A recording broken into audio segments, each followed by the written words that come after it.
आप सब आर्य teaching classes में आप सभी का स्वागत है। मैं ज्ञान प्रकाश आर्या आज NCERT class 10 math chapter 1 exercise 1.3 का बेसिक इंट्रोडक्शन लेकर हाजिर हूं। तो इस एक्सरसाइज में हम लोग देखेंगे revisiting of irrational numbers.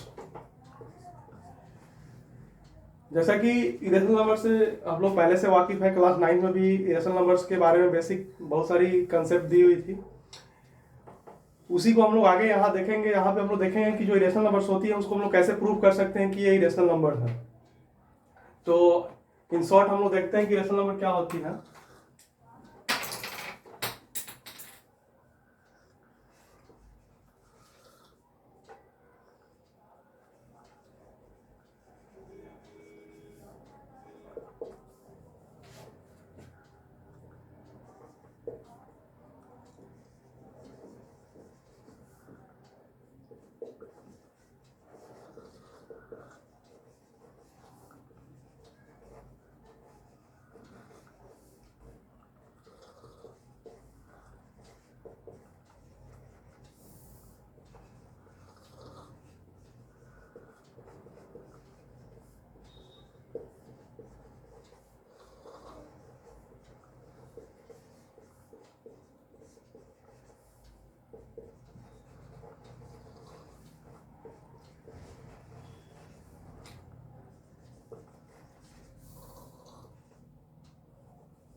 Q is not equal to 0।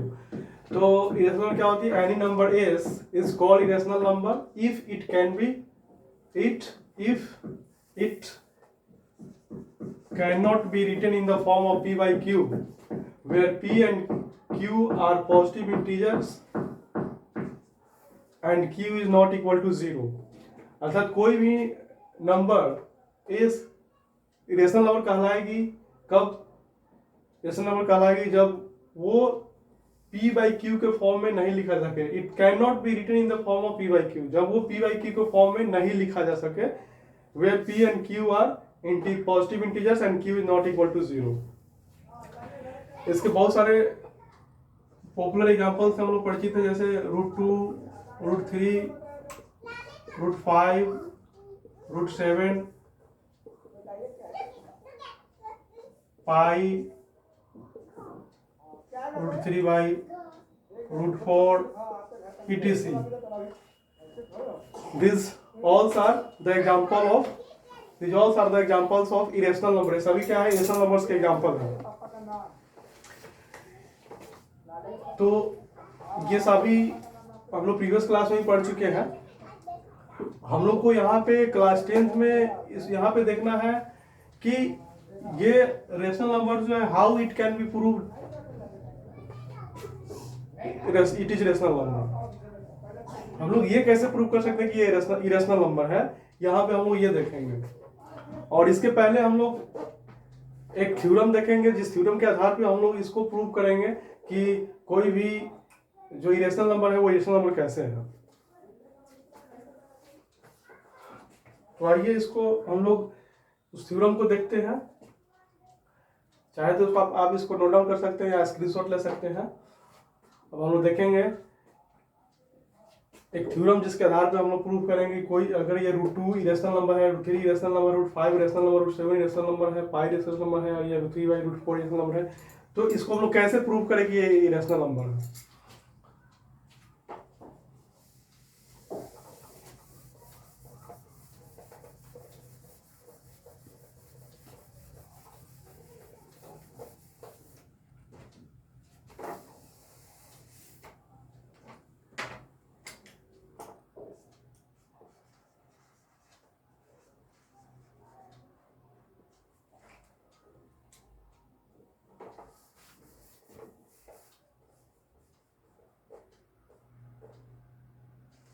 Suppose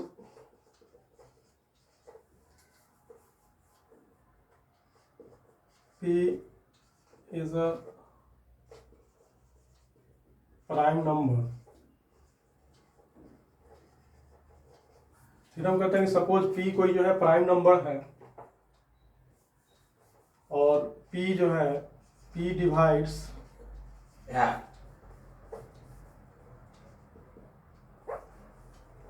if P divides A square, then P divide A, where A is a positive integer। Theorem है कि यदि p कोई प्राइम नंबर है और इफ यदि p divides a square, p जो है a square को डिवाइड करता है, देन p डिवाइड्स a, तो p a को भी डिवाइड करेगी where a is some positive integer. तो हमको ये यहाँ पे प्रूफ करना है कि p कोई प्राइम नंबर है और p जो है अगर a स्क्वायर को डिवाइड करेगी देन p a को भी डिवाइड करेगी, ये प्रूफ करना है। तो चलिए इसका हम लोग प्रूफ देखते हैं।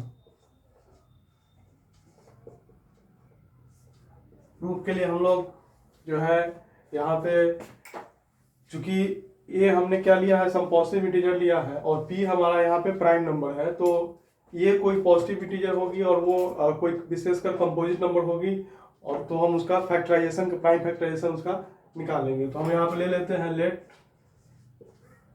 The prime factorization of A is as follows। मान लें कि A का जो प्राइम, A यहाँ जो कंपोजिट नंबर है, इसका प्राइम फैक्टराइजेशन जो है वो इस प्रकार है, A is equal to P1 into P2 into P3 into and so on Pn। चूंकि यहाँ पे हम मान रहे हैं कि कोई पॉजिटिव इंटीजर है और वो प्राइम नंबर है और वो कंपोजिट नंबर है, तो ए का जो प्राइम फैक्टराइजेशन है, हमने मान लिया कि ए का प्राइम फैक्टराइजेशन क्या है, P1 into P2 into P3 into and so on Pn। अब हम लोग यहाँ पे देखें तो देयरफॉर हमको, चूंकि P A स्क्वायर को डिवाइड करा, तो यहाँ से हम A स्क्वायर निकाले, देयरफॉर ए स्क्वायर को हम क्या लिख सकते हैं, ए स्क्वायर को हम लिख सकते हैं ए इंटू ए। अब यहाँ पर जो है ए का हमारा प्राइम फैक्टराइजेशन कितना है, P1 into P2 into P3 and so on Pn। तो यहाँ पे ए और ए इंटू ए, ए का प्राइम फैक्टर यहाँ 2 बार मल्टीप्लाई होगा, तो यहाँ पे हम लोग ले लेते हैं P1 into P2 into P3 into and so on Pn, फिर into P1 into P2 into P3 and so on into Pn।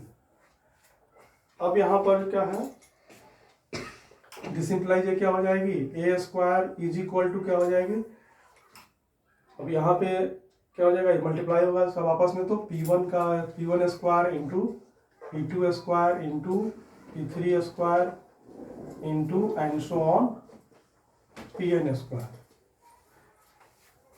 ये मल्टीप्लाई होके क्या हो जाएगी, P1 A square is equal to P1 square into P2 square into P3 square into Pn square. अब यहाँ पे हम लोग देखें तो प्रीवियस वीडियोज में हमने एक्सरसाइज 1.2 में हमने उसके इंट्रोडक्शन में एक थ्योरम बताया था, FTA fundamental theorem of arithmetic. तो उसमें हमने बताया था कि according to fundamental theorem of arithmetic, any composite number can be factorized or expressed as a product of prime, and this factorization is unique apart from their order। यानी कोई भी जो कंपोजिट नंबर होगी वो प्राइम नंबर्स के product के form में जो है वो एक्सप्रेस हो जाएगी, फैक्टराइज हो जाएगी, और वो जो फैक्टराइजेशन होगी वो यूनिक होगी। तो अब हम यहाँ देखें तो फ्रॉम हमारे पास सबसे पहले कुछ गिवन भी है यहाँ पे, पी डिवाइड्स ए स्क्वायर, ये हमारे को गिवन है। तो given that P divides A square, ये हमारे पास गिवन है। तो अब इसमें हम लोग चूंकि FTA यूज करेंगे, from FTA means fundamental theorem of arithmetic.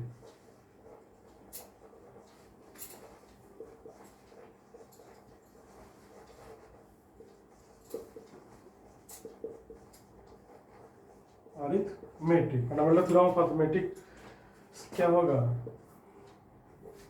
Fundamental theorem of arithmetic क्या कहता है कि कोई भी जो कंपोजिट नंबर होगी वो एक्सप्रेस हो सकती है प्राइम्स के प्रोडक्ट के फॉर्म में, और वो जो फैक्टराइजेशन होगी वो यूनिक होगी।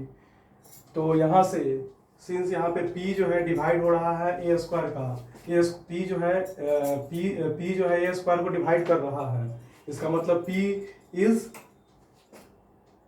Prime factors of a। p क्या होगा? p prime factor of a।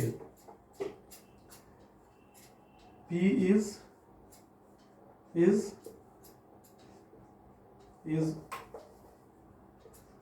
one of the prime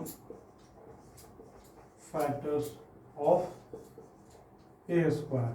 यहाँ से चूंकि यहाँ गिवन है p divides A square, given that p divides A square, तो यहाँ से चूंकि p जो है ए स्क्वायर को डिवाइड कर रही है, इसका मतलब p क्या है? अगर उसको डिवाइड कर रही है, इसका मतलब p जो है चूंकि प्राइम नंबर है, p उसको डिवाइड कर रही है, इसका मतलब है कि p is one of the prime factors of A square. p is one of the prime factor of A square. p जो है ए स्क्वायर क्या है? प्राइम फैक्टर है। अच्छा, और FTA में हम एक और भी जानते हैं, यूनिकनेस। FTA में क्या होता है? यूनिकनेस होता है, यानी कि FTA क्या कहता है कि any composite number can be expressed as a product of primes and this factorization is unique, यानी वो जो फैक्टराइजेशन होगी वो यूनिक होती है। तो उसी यूनिकनेस प्रॉपर्टी को यूज करें हम from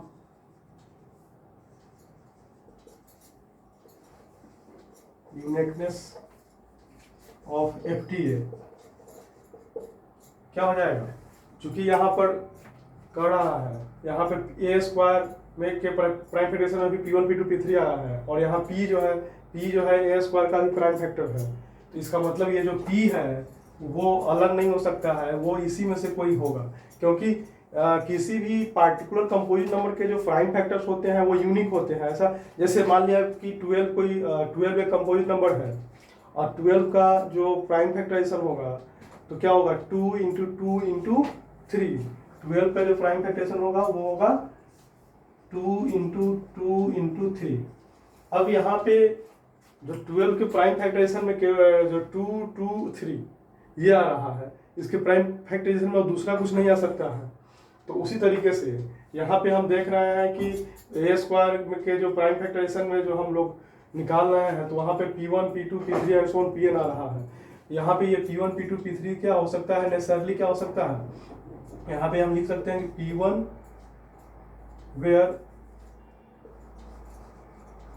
where P1 P2 P3 and so on Pn are primes not necessarily distinct.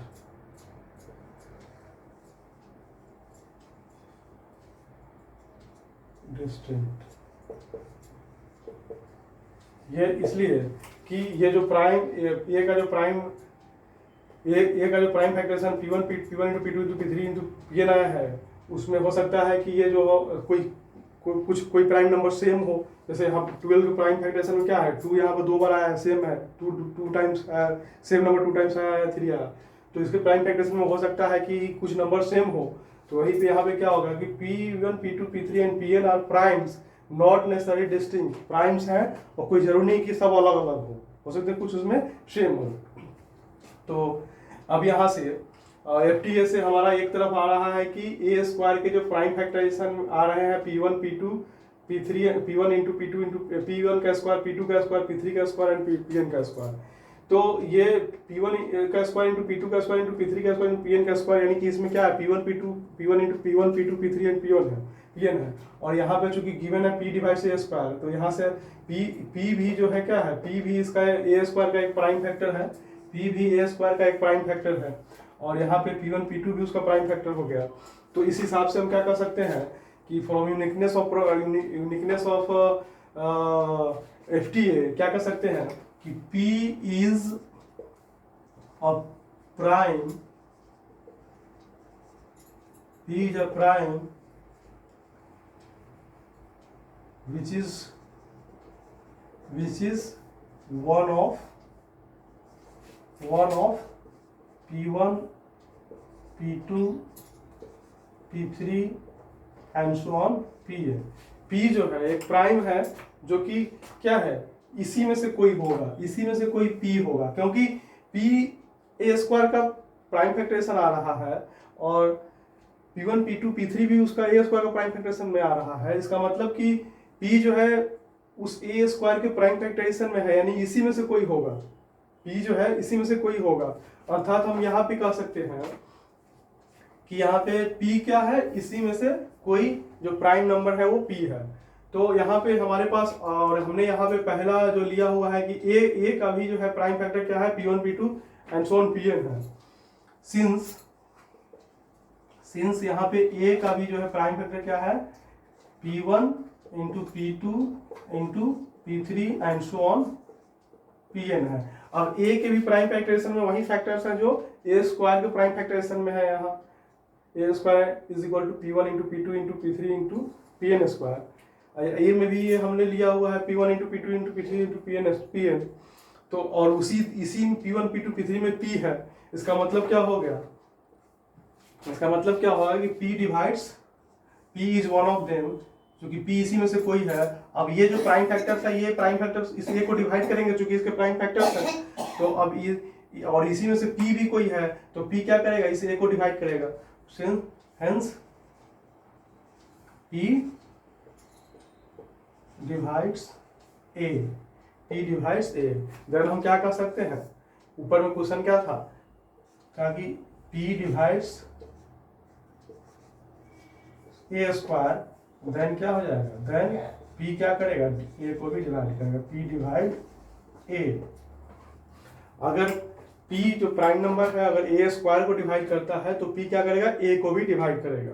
ठीक है, तो ये कंसेप्ट जो है हम लोग आगे जब हम लोग किसी इरेशनल नंबर को इरेशनल साबित करने के लिए जो एक्सरसाइज 1.3 में क्वेश्चंस करेंगे इरेशनल नंबर साबित करने के लिए, तो उसमें हम लोग इस कंसेप्ट को यूज करेंगे।